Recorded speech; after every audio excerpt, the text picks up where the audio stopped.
On this week's episode, do we need to go back to Fantasy Island? It's time for our summer movie preview, and we say yabba dabba doo to a new Flintstones. All this and more as we reach our next stop, the PCC Multiverse.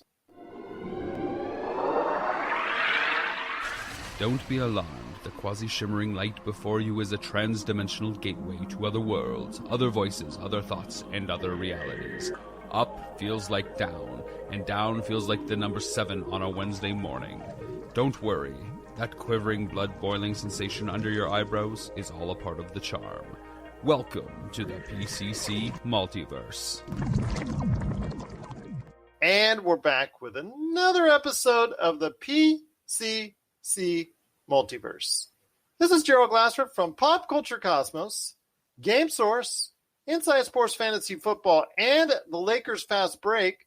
We truly appreciate everyone out there listening to all of our shows, and if you can, please give us a 5-star review on Apple Podcasts.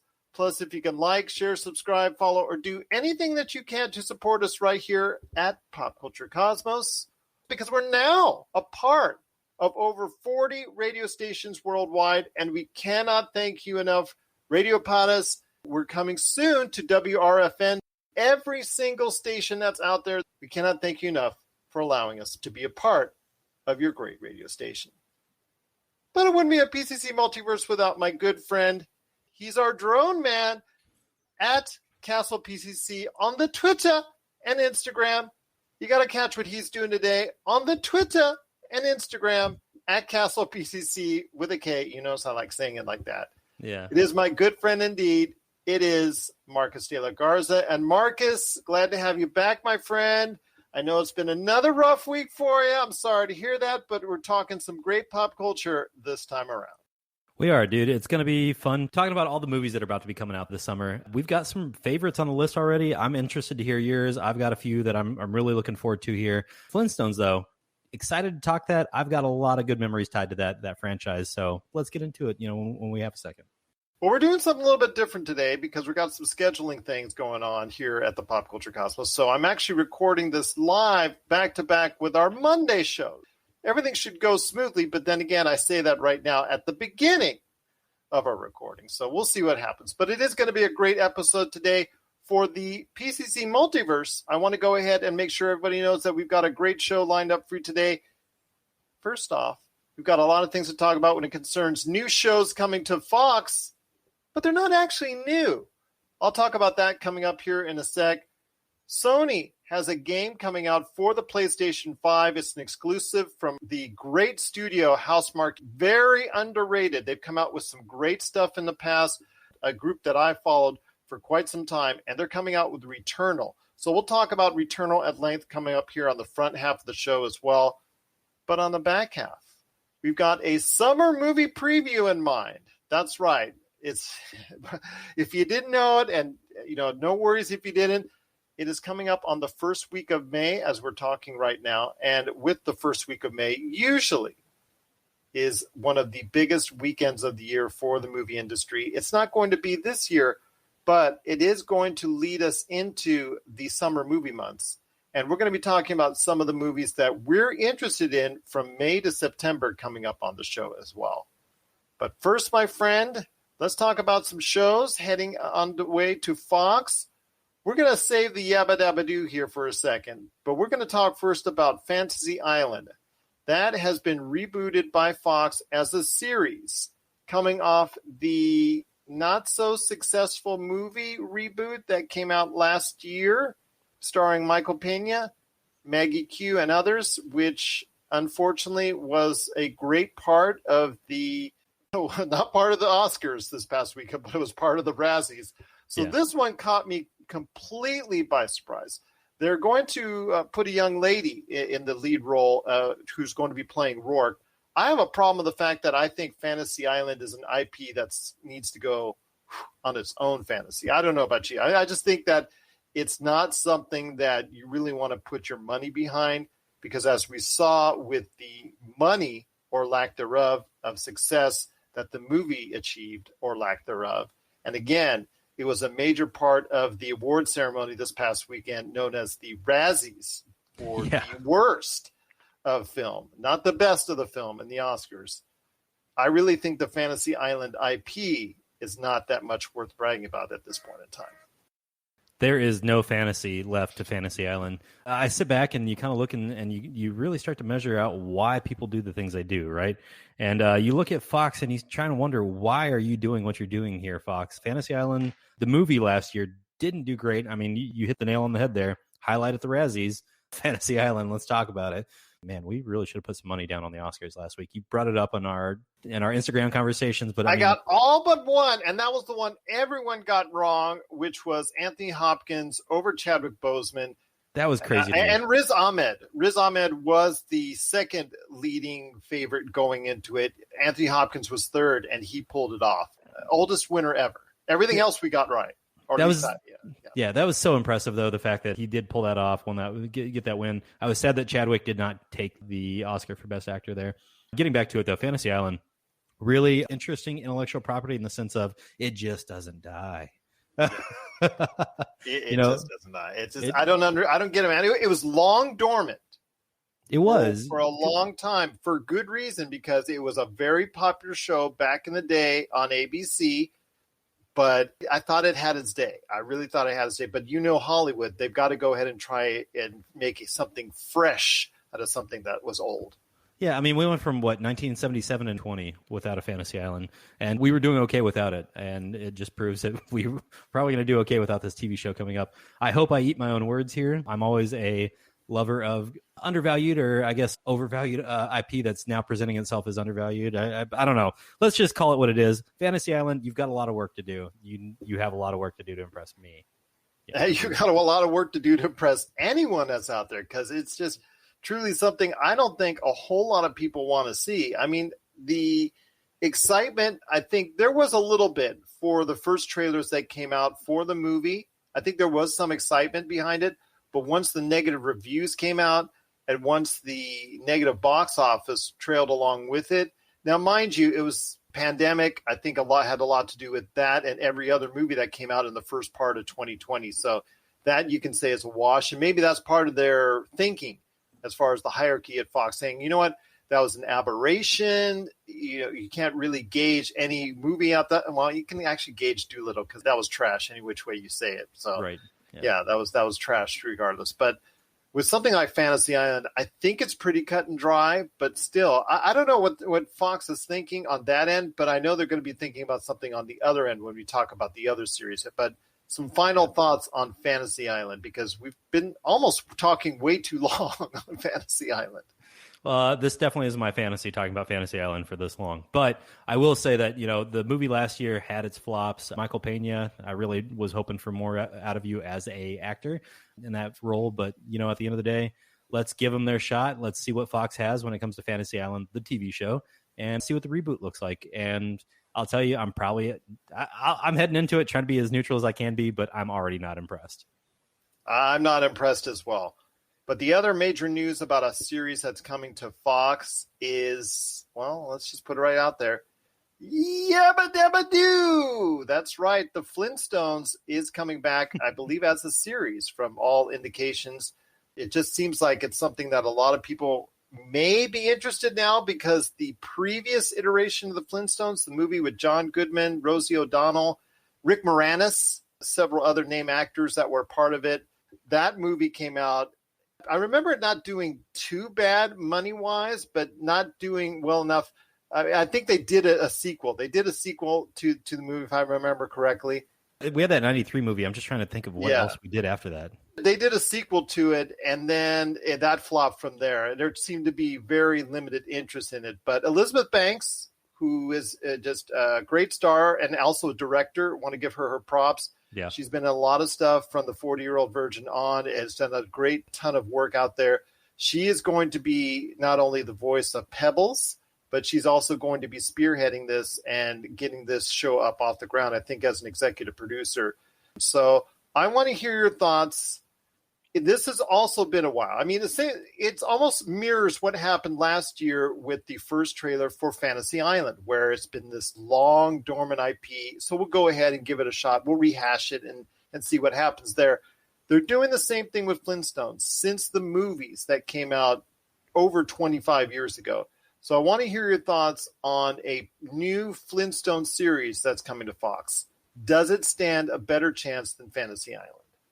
I think it does right out the gate, man. If you look at what Flintstones did for animation, it set the stage for a lot of shows to kind of come in and do things that are still happening today. I mean, if you look back at what the Flintstones did, how it influenced other shows that were on at the same time eventually and everything around it, you have that lovable dope of a father and you've got all the action that's happening with the kids. I mean, dude, it really did, from an animation perspective, kind of set the stage. And I believe it was the first primetime animated TV show, if I remember correctly. I think you're correct on that. Yeah, I mean, dude, like I'm pretty excited about this new Flintstones. Well, actually, I think it's called Bedrock. Well, okay, we're leaving in the Flintstones. Yeah, I mean, it's a new Flintstones. It's in the whole hierarchy there. It's Bedrock. Yeah, it's a Flintstone series for all intents and purposes. Yeah, I mean, growing up, we made a lot of jokes in our household about my father being Fred Flintstone, and he's got these big flat feet, and Fred Flintstone had to have big flat feet to get that car rolling. But jokes aside, I'm really looking forward to this one. Elizabeth Banks, all helped. You got to remember, even the passengers helped. They did. But Fred had to do a lot of the legwork because he had to go to work on his own in the mornings at times. Yeah, that's true. That's true. Looking forward to it. Elizabeth Banks has done a lot of great things. A lot of things that she touches turns into gold from an acting perspective, and then just has some small successes, elsewhere. But really looking forward to this one. I don't know about you, Gerald. This one's really, it kind of touches my. It's got a little sentimental value to it, so I'm really looking forward to see what we can do here. Okay, to give you everybody the actual straight up. The Flintstones movie came out, again, with John Goodman, Rosie O'Donnell, et cetera, 1994. And then they did follow it up in 2000, which shows you that they didn't have enough confidence to go ahead and greenlight a sequel right away, but it did well enough to go ahead and say, we'll get back to it at some point later in time. And they did 6 years later, although it didn't have the same cast. And unfortunately, it wasn't very well thought of. So from what I'm reading on the reviews and what I remember off the top of my head, because that was Viva Rock Vegas as far as the title. Yeah. So that one did not fare well. And that pretty much killed the IP for, as you can see, 20 plus years. So they are returning to it now. But the thing is, outside of the visuals that you're going to experience, because this is not going to be something that's a cheap project by any stretch of the imagination. I mean, in order to create that world of Bedrock, to create the world of the Flintstones, you need to go ahead and provide that whole prehistoric atmosphere, but yet somehow maintain it to have a modern type feel, i.e. the cars, i.e. going through drive-thrus, but still have that prehistoric feel. Like, for instance, the great sight gag that they've always had on every opening of their show, where they put the ribs on top of the car tips over. You have to have those sight gags and visuals in order to go ahead and show you that, yes, even though it looks in a way very prehistoric, it still needs to go ahead and have a modern type feel and combine those assets. So I want to hear your thoughts. I mean, if this, of the two between Fantasy Island and the Flintstones, aka Bedrock, it looks like Bedrock is going to be much more touted, much more endorsed, much more supported, because there's much more on the line when it comes to Bedrock. Yeah, I agree with that 100%, man. It seems like there's a lot that's riding between the two of these. It's one or the other. It feels like it's a coin flip of a gamble here by Fox. And unfortunately, I think that coin's weighted on one side, and that's going to be weighted towards the Flintstones. If you look at the success from the 94 movie, they made $341.6 million at the box office. Yeah, and this is an IP that's got some weight behind it. And I think today that would probably equate to about what, 500, low 500 million, maybe even 550 million. So it would be a reasonable hit. Right. I mean, like, this is some IP that's got some weight behind it. Not to say Fantasy Island didn't, but there's been more flops out of Fantasy Island as of late than there has been out of the Flintstones. So I'm going to go ahead and give the Flintstones the weight here as far as who's going to be the heavier puncher. Flintstones all the way, man. 100%. I think this is going to be some fun IP to rehash here. whether that's in animation form, full-on movie, TV series. I don't care what it is. Just bring it out. Let's talk about it. Let's watch it. So. Well, of the two shows, it's going to be the one that's most supportive because, again, so much is on the line as far as from a cost standpoint, like with Amazon and Lord of the Rings series. You don't think you spend over $1 billion, $500 million for the series for season 1, and also as well $500 million just to get that IP back to do a series. You don't spend $1 billion without going ahead and promoting the heck out of it. So we will see a ton of promotion leading into the Lord of the Rings series. And while it's not going to cost $1 billion, it's still going to cost more than probably the average television series, at least initially. So I think that there's going to be a lot more support from Fox for Bedrock. Everybody out there, we want to hear your thoughts on if you have to choose one, or maybe both. Let us know your thoughts on an upcoming Flintstone series, and also as well another series called Fantasy Island. And we return to Fantasy Island once again on Fox. So let me hear your thoughts out there. Are you interested in either a Bedrock, aka Flintstone series, or a return to Fantasy Island? Share us your thoughts. popculturecosmos@yahoo.com. Hey, this is Chad from Ghost Toasters, and you're listening to Pop Culture Cosmos Podcast. For the latest news and information, analysis and opinions on the Los Angeles Lakers and the NBA, check out the Lakers Fast Break podcast today on wherever you get your podcasts. Well, there's still so much more to talk about on today's program. Before we hit you up on Returnal, my friend, I want to throw something by you that I didn't plan, but I wanted to throw that up by you nonetheless. And that was Peacock announcing that it has already gained 42 million subscribers off the get-go. A lot of that coming from The Office and from the WWE network migrating over to it. So I want to hear your thoughts when you hear that Peacock, less than a year in, hitting 42 million subscribers.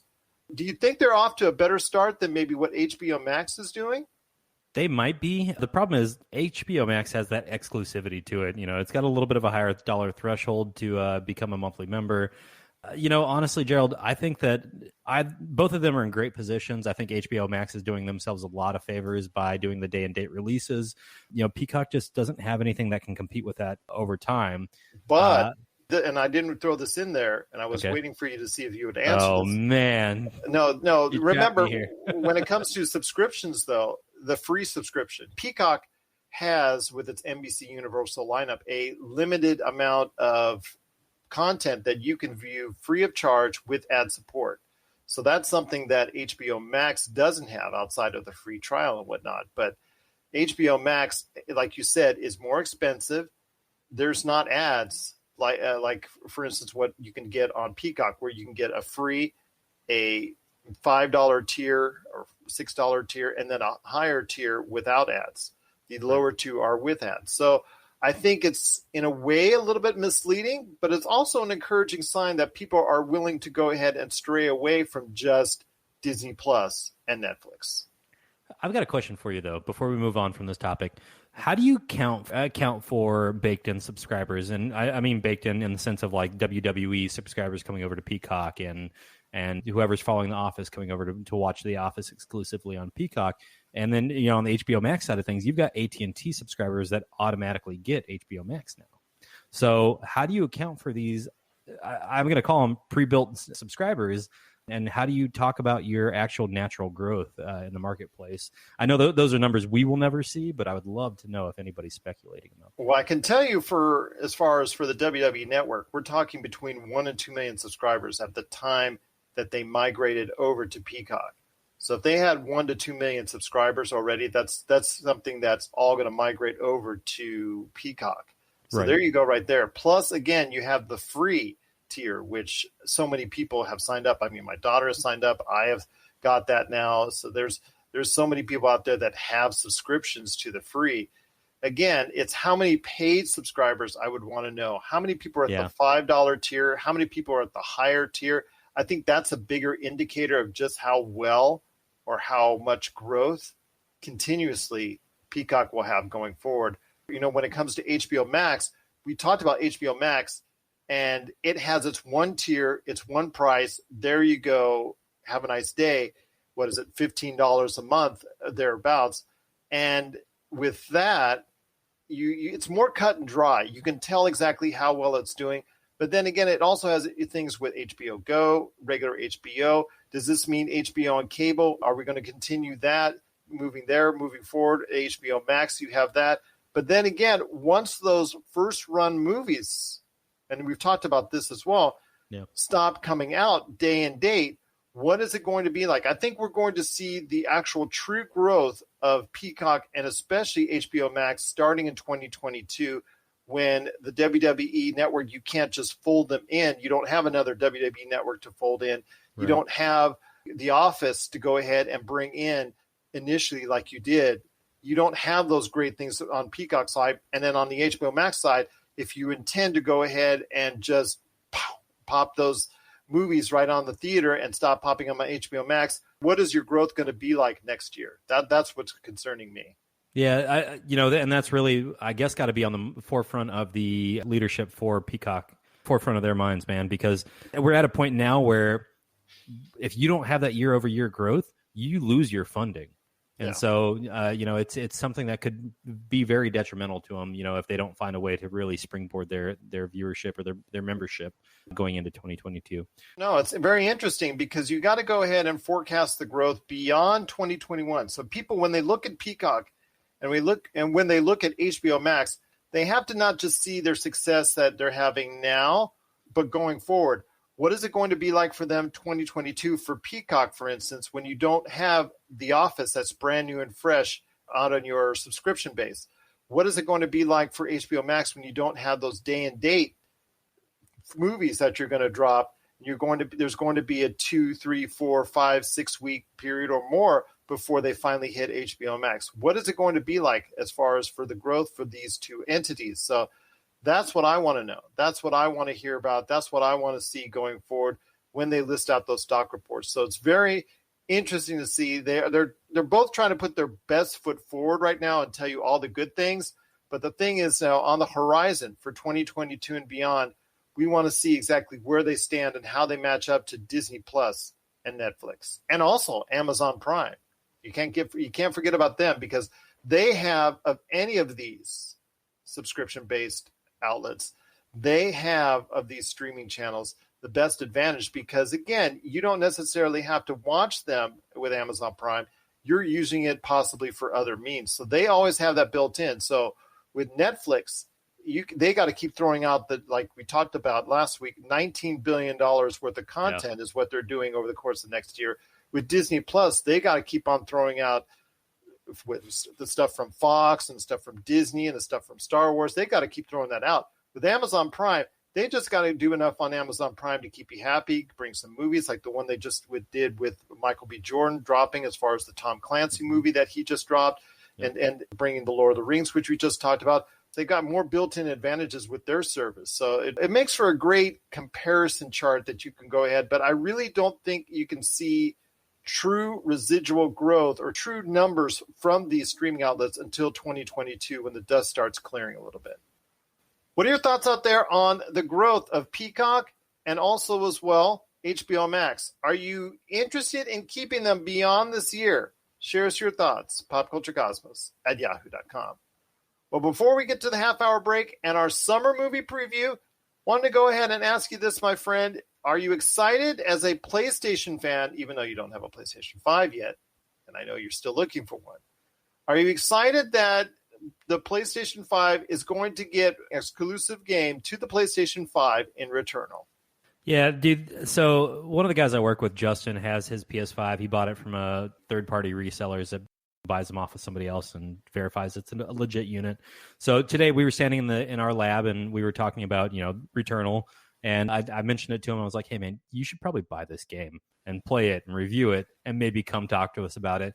So Justin did say he would buy it, and we'll do a little playthrough. Maybe we can get a little gameplay going on Twitch via Justin or something. But I loved it. I looked at the trailer for it, and I love the concept. Every time you venture out, if you die, you go back to your starting point. Really kind of a fun way to build your way through a campaign. so that as you progress through your lives, you learn a little bit more, you do your own thing, and you gain the skills that you need to get past those checkpoints that are built into the game to keep you from getting, too far along. Really interesting concept. I think that this is going to be a great game to showcase some of the graphics power behind the PS5. Just on the trailers I've seen alone, a lot of dark gameplay. And I'm not talking about, storyline. I'm talking about like literally visually. It looks very dark at times. So, if you've got one of those 4K, 120 hertz capable TVs that PS5 requires to have the highest output, I think this is going to be a beautiful game to look at. As far as functionality goes, third-person shooter, so interesting to see how this all kind of shakes out from a visual perspective. But, I mean, like I said, dude, beautiful landscapes from what I can tell, and then some of the screenshots I've seen, great detail even in the dark areas. So I've seen some of the video already, so the gameplay looks very interesting. I love how the fact that it's going to go ahead and mess with the protagonist's mind as far as having her flashbacks to life on Earth and trying to incorporate that and weaving that into the game itself. Even though she's on another planet, she's just trying to survive and go against all the other beasts that are out there, and combining a lot of the action that we come to know from Housemarque. I mean, Housemarque has just been a really cool studio that I've seen a lot of great things from. I mean, people know them from smaller top-down games, the Super Stardust games. There's been great games that they put out, but nothing of the scale. This is a studio that is putting out probably the largest game of their entire expanding career, which has gone over 20 years now. So I want to hear your thoughts. They're taking a big leap into trying to become that next first-party big AAA studio. Do you think that this will do it? And do you think that Returnal can be that really good game that people can get behind? I think that Returnal can be that game. And the reason I'm going to say this is, and it might be a little bit of a decent segue into our next topic, I think space is coming back. It's going to be that highlight of entertainment for 2022 and maybe the latter half of 2021. I think what we're seeing is a return to the idea of the fascination with space as a culture, as a people. And so, we've got a lot of movies that are going to be coming out. We've got movies that have already come out. I actually just watched Stowaway on Netflix last night. Kind of a cool sci-fi space movie, man. Anna Kendrick. But, I think this has the possibility to be a home run for the studio. And really, if you're going to throw all your eggs in one basket, from what I've seen from screenshots and a little bit of the video gameplay, dude, they knocked it out of the park so far. I'm not going to say they have this thing 1,000% polished. It feels like nobody ever does anymore at game release. This might be one of those deep cuts that over 6-7 months, you watch the expansions come out, and maybe even some of the updates, and watch as the studio itself responds to the user base and really gives you the experience that you're looking for in Returnal. Well, I'm telling you what, my friend, I am very intrigued by Returnal. If it does well, what are the critics going to say about it? Because I've seen a lot of previews going into it. I've seen a lot of footage so far for it. I am impressed with it. We've seen that this could be something with the dearth of new games for either console, that being the Xbox Series X or the PlayStation 5. This could be an early hit for PlayStation, and one of the reasons why they're maintaining or could maintain the lead throughout 2021, because they've gotten the jump on Xbox on these first-party games. Now, mind you, it's not that many, but still, it is some, and that's something that I think people need to keep in mind, and why, well, as we talk to Josh, hopefully on our Monday show, why Sony is possibly taking the first leap ahead in this console race. Yeah, dude, this is insane how Sony's getting the leg up here already with this console exclusive. I'm looking forward to it. And, I really feel like I just stomped on your beautiful exit there out of this topic, Gerald. So I'm going to say Returnal. I'm hoping for you. I'm hoping that you make Justin happy and you make me happy, and we have a great review. What are your thoughts out there on Returnal? If you're a PlayStation 5 owner, are you going to be getting this day one? Is it something you're very intrigued by? And are you hoping for good reviews like we are? Share us your thoughts. popculturecosmos@yahoo.com. Well, coming up next, it's our summer movie preview as we take a look at some of the movies that we're interested in checking out, and also talking about the marketplace and if people will be going back to the theaters this summer. We'll talk about that coming up next. This is the PCC Multiverse. If you want to see the coolest action figure collections out there, the stuff that you played with as a kid, hear from industry insiders that made the toys that really, truly defined who we are. And you got to check out season 1 of Action Figure Adventure. Check out Action Figure Adventure now, exclusively at Big Bad Toy Store. You'll get 10 episodes of awesome action figure fun. I guarantee if you grew up playing toys, you will love Action Figure Adventure. You've heard others, but nothing could prepare you for the shameful stupidity that is the Jock and Nerd Podcast. Hear Imran. So if you offend everyone at once, it's a wash. I've covered everybody. Anthony. Sorry, I was texting. Say that again. And Rug Boy. Yeah, whenever there's a snowstorm, my slack hole tightens up. As they talk over one another. Just exactly the same as Terminator. We're talking over each other. It's fine. Sorry. Swear and ask you for money. Just give us the money. Witness the hubris as they claim to be the world's authority on comic book movies. Who said that? Never said that. You've never said that. Who cares? A jock said that. Comic book, TV, movie reviews, news, and whatever they choose. Available on Apple Podcasts, Spotify, and wherever you find your favorite podcasts. The Jock and Nerd Podcast. It's campy, silly, goofy fun. Seriously, people really listen to this. Jock and Nerd. We're back with the show. It's your Uncle Glassard, along with my good friend, Mr. Marcus de la Garza, who looks like he's deep in thought there. You look almost like the thinker. There you go, the thinker. Yeah, I was thinking through our next topic and about how I'm already feeling like I'm a lot more comfortable to go back to the theaters now that I've had my second shot. So, and that's what I want to ask right off the bat. I mean, because it is summer. I mean, again, I've said it before. This is not like previous years, 2019, 2018, and whatnot, where you have the biggest movies of the year. In fact, Avengers End Game.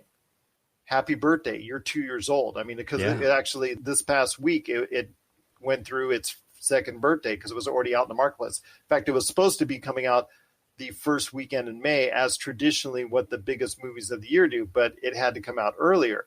And I remember that experience. And Josh was here. We got to check it out firsthand. It was awesome. We brought the crew up, and we had this whole big crew and almost whole row in the theater. We were checking things out.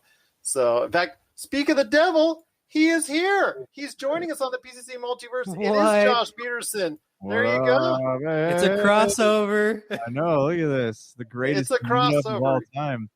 Yep. I was just remarking as we're heading into the back half of the show for the PCC Multiverse. I was remarking about how 2 years ago we were like, it seemed like yesterday.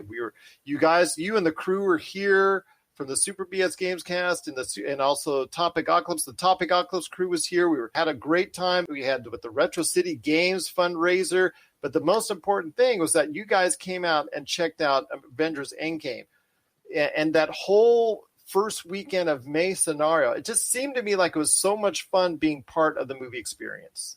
Yeah, it was. I mean, because I was actually thinking about that a couple of days ago, where there has not been like a pop culture event like that since Avengers End Game. You know, everyone thought it was going to be Star Wars, episode 9, right, was the last one to come out.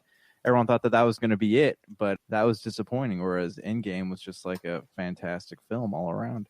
It was, and I enjoyed that experience immensely, and I cannot thank you and the whole entire crew for coming up here that weekend. Hopefully we will be able to revisit that once again, and maybe Marcus can join us, fly on that plane from Florida. Vegas. Dude, I'm due for a Vegas trip soon, so I would love to come do that soon. That's the great thing about living in Vegas. People are really dying to see Vegas. I mean, you. Yeah, so there you go. So. I mean, if I could come spend a week with you guys and do 2-3 days at the casino, and then we can just do. We'll never see Marcus. We'll never see Marcus. You can find me at the craps table. I'll be standing somewhere between the $5 and the $10 table somewhere. It'll be fun. Josh, I wanted to ask you this because I talked to Marcus about he's less hesitant now that he has the vaccine. Now that he has both vaccines, now he's more encouraged about going out. Tell us about your possibility of you experiencing movies again this summer, and do you think more people will follow that lead, either which way? I was just telling my wife that she doesn't like the movie theaters, and I think just because she doesn't like the experience of paying all that money and getting popcorn and all that, but that's one of my favorite things, right? My first job when I was 16 was working at an AMC. And I just the smell and the atmosphere and the sound and the big screen. I don't know. There's just something about that I really enjoy and I miss quite a bit. What is it that's going to get me back out to the theaters? I do have plans as of right now. I would like to go see Black Widow when that comes out in theaters, because I don't feel like, watching a film like that from my couch would be the best experience. As for fears around COVID, I mean, as long as it seems safe and the CDC is saying it's okay and people are it's done, the theaters are set up in the right manner, like I wouldn't have an issue going back. But again, there'd have to be something that would drive me there. It's like something like Mortal Kombat or Godzilla vs. Kong. Like I don't see myself going to the theaters to see films like those, but something that's like a big event film, not event film, but like a big film like Black Widow, that would be something that could draw me back to the theaters.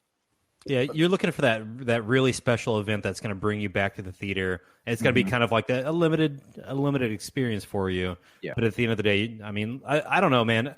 I think that what's the saying? You've let the tiger out of the cage. You can't. I don't know, man. You can't really undo what we've done with pandemic. We've gotten used to sitting at home and being able to watch these movies day and date. Right. I think it's so funny. Well, hold on. I've been doing some promos for some new stations that we got, because we're now over 40 stations worldwide. And thank you so much for listening if you are listening to us on radio. And it's funny because I have promo cuts from both you and Josh on how the coronavirus has permanently affected how we watch movies going forward. I have those both. It was so funny. Yeah, dude, and I'm sticking to my guns there, because I think it really has. HBO Max could stick to their guns as well and keep a lot of their movies moving forward day and date. I think they would have a happier set of people coming to watch their movies. It's kind of impossible to say, hey, get off your couch and come watch these movies at this point, now that we know that we've got the technology and the ability to watch these day and date. Well, didn't HBO Max, HBO's contract, I guess, with Warner Brother Films was that they would show these movies at home through 2022, and then people would have to either renegotiate or just have like a strict theater only date, and then maybe like 90 I think it was like 90 days later it'd be released on HBO Max. I'm okay with 90 days. It's when we start talking about, it's a 6-month wait to get onto streaming, you've got to let it go through whatever first, and then, eventually get to HBO Max. Yeah. 90 days, fine. 180, get out of here. Okay, so I want to ask you guys, what is the last movie you saw, and how much did you pay for it? Stowaway, watched it last night, and I paid whatever my Netflix fee was, for last month to be able to watch. Okay, what about in theater though? Like, let's do a comparison here, okay? Tenet, actually. Tenet, and saw it at the IMAX in Orlando before it got re-shut down again last year, actually. And you did not like that initially. No, I still don't know how I feel about it, man. That was a rough movie for me in the sense of I love everything that Christopher Nolan does, and that one, first half of the movie, it was kind of just like, I don't know what I'm doing here. I don't know why I'm sitting here. But the soundtrack was the main character in that movie. Yeah. Well, that's why it won an award for visual effects. So it was good for something. So it needed more womp. Yeah, it needed more womp. But I will tell you, I enjoyed it. I didn't think it was bad. I don't think it's one of his best films for Christopher Nolan, but I do think it's a good film. I've enjoyed it. It's long though. It's a long watch. Yeah, I mean, I don't regret watching it. I just wish that there were times when they would turn the soundtrack down and let me actually hear what the characters are saying. Plus, it's very hard to understand. I know people leave it right away because they just don't get it. First off, you have to stick with it. You have to watch it the entire way to understand it. And that's the way he planned it out. Yeah. And I totally get that, dude. And we had that beautiful fight scene. What is it? Right in the middle of the movie, I guess it was. That kept a lot of people interested, for the latter half. Once I got through the movie, it did make sense. It just, I don't know. I felt like it took us a long time to make that movie make sense. My unfortunately, and I've spoken to this about with Josh, my last movie that I saw in the theaters was The Last Skywalker. I know, condolences to me. Wow, man. Right. I just had talked about that, and I completely forgot that I saw that movie. Yes. It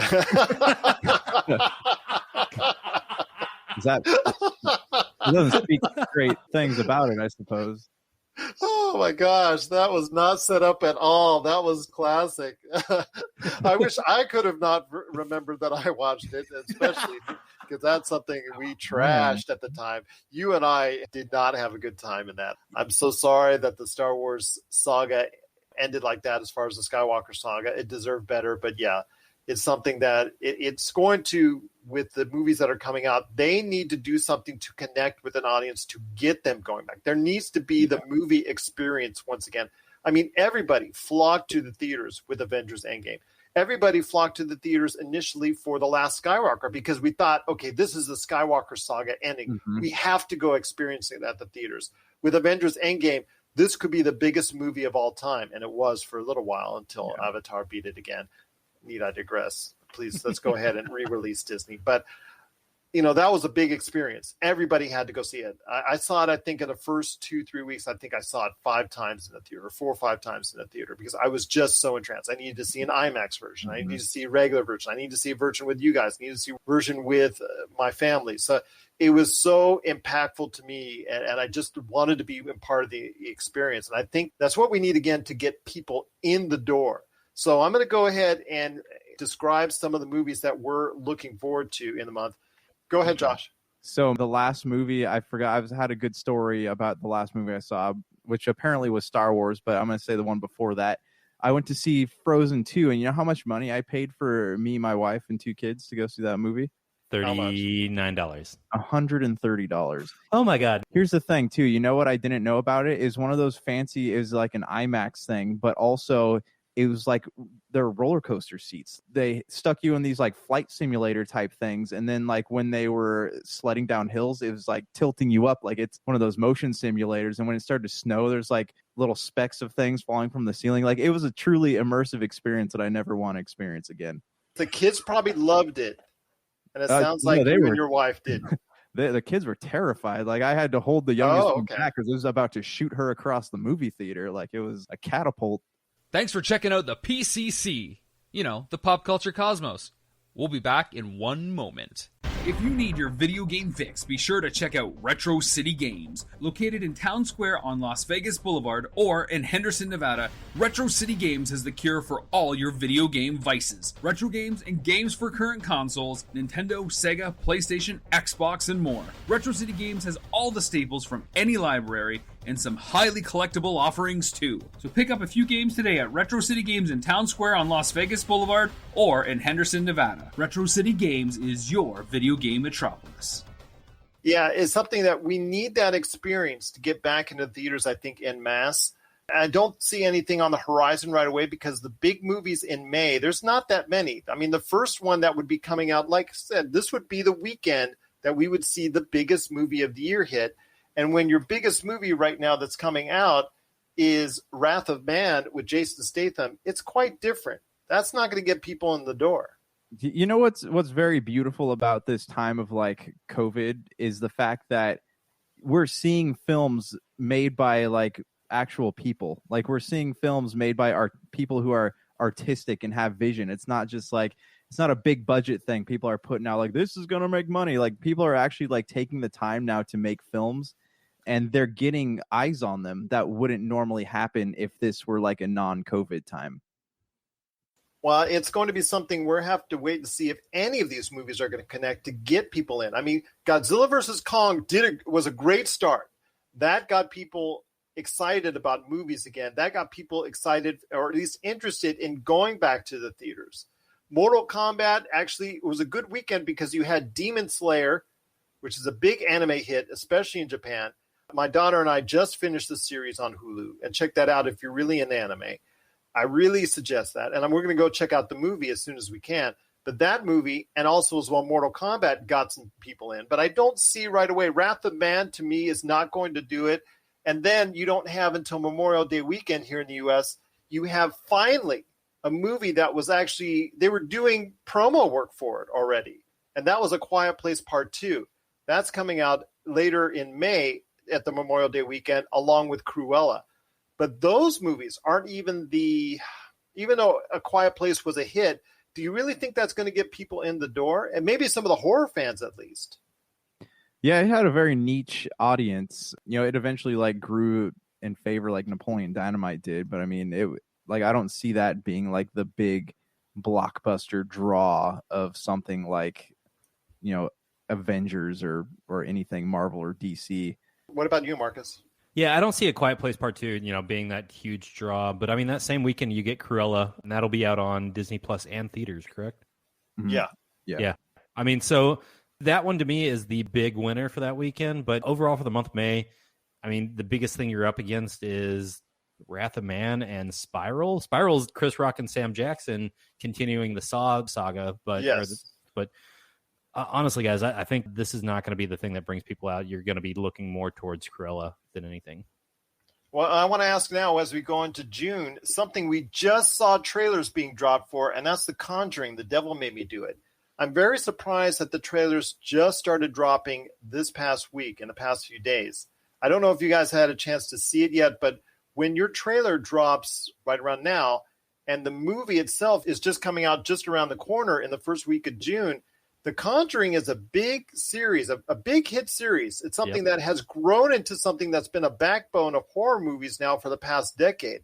Are you surprised to see such a turnaround as far as it's concerned? Usually you're seeing like a 3-4 month out type scenario where you get your first trailer, then you get more hype trailers. They're trying to bunch it all up within a span of a 6-week period of time. Marcus, are you surprised by that? I am to a certain extent, but I think that thrillers and horror movies are the biggest losers when it comes to trailer marketing in the traditional sense of being able to watch trailers at the movie theaters. Those are the genres that really, really, really benefit from people being in those seats. You don't just turn on YouTube and casually turn on the Conjuring trailer. So it's one of those things that they're hurting, but yeah, this is a really, really, really weird marketing plan to me. I would have expected at least a headline to come out 2 or 3 months ago where everybody would have been on board with the early trailer for this movie. Josh? Yeah. And, like Marcus said, they do get kind of ripped off in the marketing department. But here's the thing with something like horror movies have the unique advantage of like, people will watch them regardless, like people sit down on a Friday night, and if it's a scary movie, they'll click on it, whether it's on HBO Max or Netflix or whatever it might be on. I know Conjuring's hitting HBO Max, correct? Is that? Yeah, that's correct. So it will get eyes on it. It will get viewed, even by people who might not even be looking for it. They'll just turn on HBO Max on a Friday night, sit down and be like, oh, a scary movie, because people are more attracted to scary movies than like, some kind of like animated film that may The Conjuring is a name brand now. It is a name brand. Yeah, it is. And like, again, though, like even if people don't see the trailer for it, if they turn on HBO Max and see The Conjuring on there, they're going to watch it regardless of like how well it was marketed. And then after that, In the Heights could be something that could surprise a lot of people. The week after that, on June the 16th, is The Hitman's Wife Bodyguard. I don't know. I mean, they obviously did well enough to get a sequel, but it's not something that I think a lot of people are dying to see, even though it is Ryan Reynolds and Samuel L. Jackson and Salma Hayek, a great name cast. Didn't even know that was a thing. Yeah, I mean, they dropped a trailer on that a couple weeks ago, so that gives you kind of turnaround. But the one movie in June I know will be a hit and will be the big event movie possibly of the summer is at the end of June, and that's F9, where we get a lot of questions answered in regards to John Cena playing Vin Diesel's brother and why and how Han is back. And why in the 9th movie we're just learning that he has a brother. Exactly. So that's something I think will bring in people. I mean, do you feel the same way, Josh? If anything can bring people back to the movie theaters, it's going to be a Fast and the Furious film, which is sad because if you were to go back when the first one came out and you're like, you know what? This is going to be a big franchise in the future. One of the only things that people watch, I would have been like, no, you're crazy, man. Marcus, do you feel the same way? Because F9, I think, is going to be the start of the true movie season. I mean, usually it's this weekend as we're speaking, but I have a feeling that the true movie season will not start until late June with F9. I agree. In Florida, we do have a huge drive-in theater situation here. So I think F9 is going to be a huge drive-in theater release for us, as well as just general box office. And that's really the start of the heavy hitters. Thereafter you have Black Widow. Yeah, in between it is The Forever Purge, which again is a low-budget horror movie. It's something that it does have a name under normal circumstances, but I think is going to get trampled because if they're going to go out and risk going to the theaters in this current climate, they're not going to go for The Forever Purge, but they'll go the next weekend after F9. They'll go on July 9th with Black Widow because that's, like you said, Josh, you're ready to go for Black Widow. Yeah, if I don't go back to see F9, Black Widow is going to be the one that pulls me out of my house to actually go sit in a movie theater. It's interesting because after that, with Black Widow, I mean, your thoughts, Marcus? I mean, Black Widow, that is going to be Marvel's marquee release for this year. It's also on Disney Plus too, right? Yes. Okay. It will be. Yeah, it'll be another one of those $30 rollouts on Disney Plus. But yeah, I think Black Widow is really, truly the end-all, be-all, stop the press movie release of the summer. I think F9 is going to do nothing but build the hype to get people back in the theaters and set the stage for Black Widow at this point. So, you know, if I'm not actually in a theater for F9, I'll probably be at the drive-in. 2 weeks later, we'll be just down the road at the actual movie theater watching Black Widow. After that, you're going to start seeing scaling up from the movie companies that are out there because they're going to start releasing more named movies right after that in the middle of July, starting with Space Jam with LeBron James. That movie will come out on the 16th of July. Then you have Cinderella also coming out that weekend. So that'll be an interesting battle because that'll be right after Black Widow. So I don't know if that's going to affect Black Widow or if it'll affect the movies because you're going to still have a limited number of people going. It'll be a larger share of people going to the theater at that point in time, but it's not going to be the normal amount that we would normally see like we did in 2019. So it's going to be interesting to see which of those movies gets really hurt by this the most. Is it going to be Space Jam? That's also an HBO Max day and date. Then you have Cinderella. That's a Sony movie. So that's going to appear at some point in time relatively soon on Netflix. So it's going to be interesting how this gets weighed out.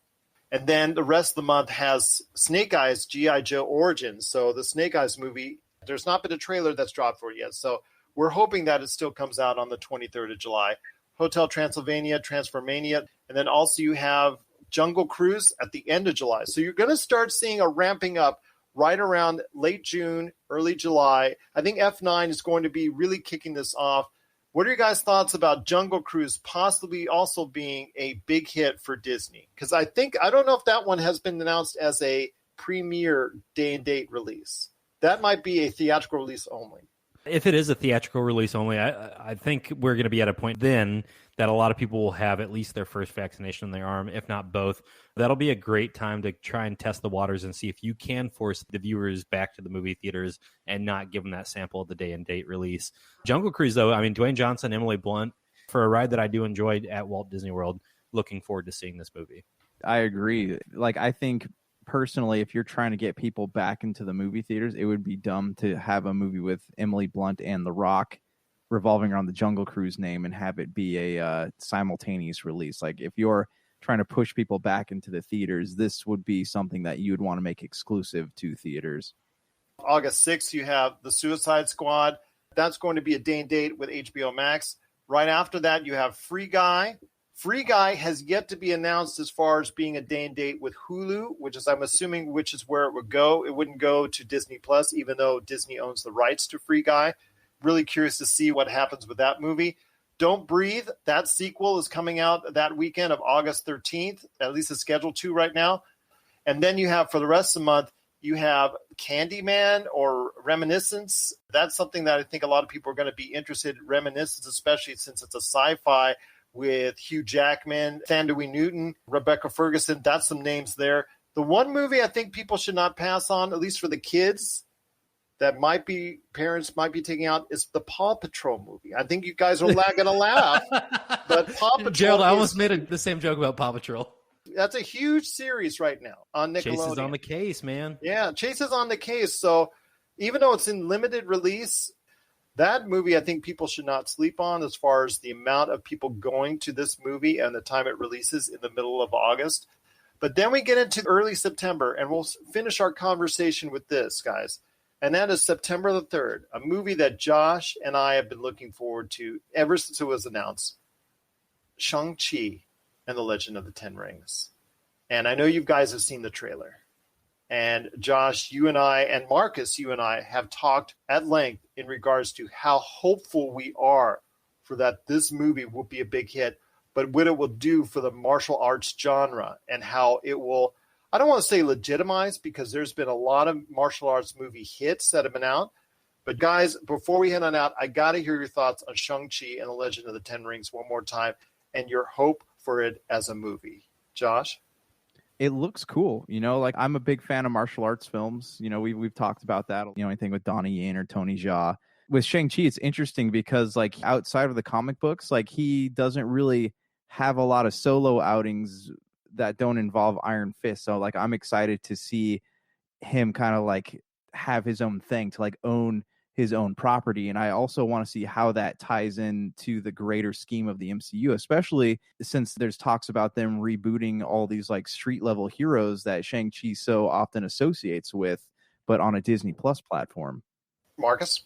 I think visually the trailer was stunning. I think that, as we talked about last week, there's an opportunity to really grow martial arts as a entertainment vector, I guess, in a lot of these movies. So I think that Shang-Chi and the Legend of the Ten Rings has the potential to really bring us back to that heyday of martial arts in the theaters.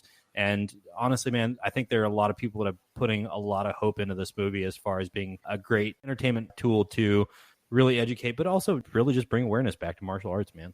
I am really excited for Shang-Chi and the Legend of the Ten Rings. I've already said that this and Black Widow are the two Marvel movies of the next 2 years that I'm looking forward to the most. And I can't wait. I hope this does everything that we wanted to and that we hope for, and that it will elevate martial arts films and the genre as a whole up to even a higher plateau when it debuts the weekend of September 3rd later this year. All right, that does it for our summer movie preview.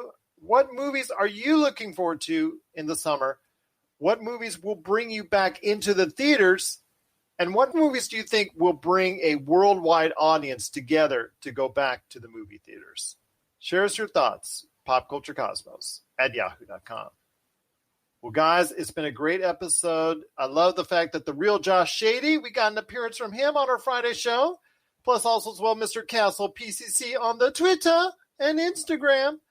But guys, I know you got some things you want to go ahead and shout out to everyone. Again, we cannot thank all the over 40. We're now over 40 radio stations strong. For the first time ever on this show, we're over 40 radio stations worldwide, and we cannot thank you enough for your support. And also as well, over 120,000 downloads is amazing. Cannot thank you enough for doing so. But I'll start off with you, Josh, and then I'll hit you up with next, Marcus.